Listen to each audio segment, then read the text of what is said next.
BSc degree নেই, এনারা engineer নিজেদেরকে বলতে পারেন না, কিন্তু এনারা বলেন। এনাদেরকে টেকনিশিয়ান বলাটাই ওনার অপরাধ ছিল, এই জন্য ওনাকে জবাই করে হত্যার হুমকি দেওয়া হচ্ছে। কিন্তু ওনারা অ্যাকচুয়ালি বাই ডেজিগনেশন ইঞ্জিনিয়ার, পদের নাম ইঞ্জিনিয়ার, সাব অ্যাসিস্ট্যান্ট ইঞ্জিনিয়ার বা অ্যাসিস্ট্যান্ট ইঞ্জিনিয়ার, কিন্তু ওনারা ওই পদের জন্য কোয়ালিফাইড না। এটার জন্য বিএসসি ডিগ্রি লাগে, ওনাদের বিএসসি নেই। ওনারা পলিটেকনিক থেকে ডিপ্লোমা ডিগ্রি হোল্ডার, এনাদের টেকনিশিয়ান বলতে হয়। সো টেকনিশিয়ান বলা হচ্ছে আমাদের ওই ভাইয়ের অপরাধ ছিল।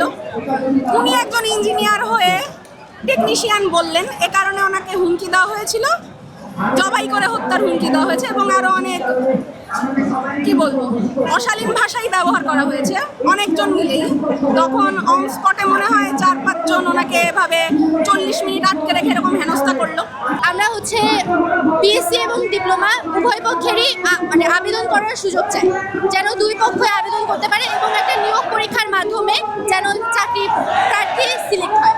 দ্বিতীয় দাবি হচ্ছে নবম গ্রেডে যে চাকরি আছে বা সমমান পদে আমরা শুধুমাত্র বিএসসি ইঞ্জিনিয়ার যারা তারা ছাড়া আর যেন কেউ ওখানে ওই পোস্টে আবেদন করতে না পারে সেটার জন্য দাবি জানাচ্ছি।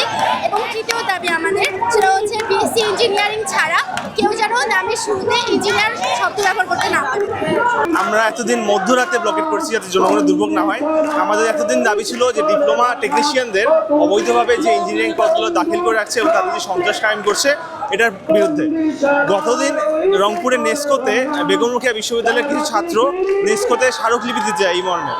তো এই মর্মে স্মারকলিপি দিতে যাওয়ার সময় নেস্কোর আমাদের বুয়েটের 17 বেসে একজন ইঞ্জিনিয়ারকে ডিপ্লোমা টেকনিশিয়ানরা কেন স্মারকলিপি নিবে সে, এই জন্য তাকে থ্রেট দেওয়া হয়, তাকে জবাই করে হুমকি দেওয়া হয়।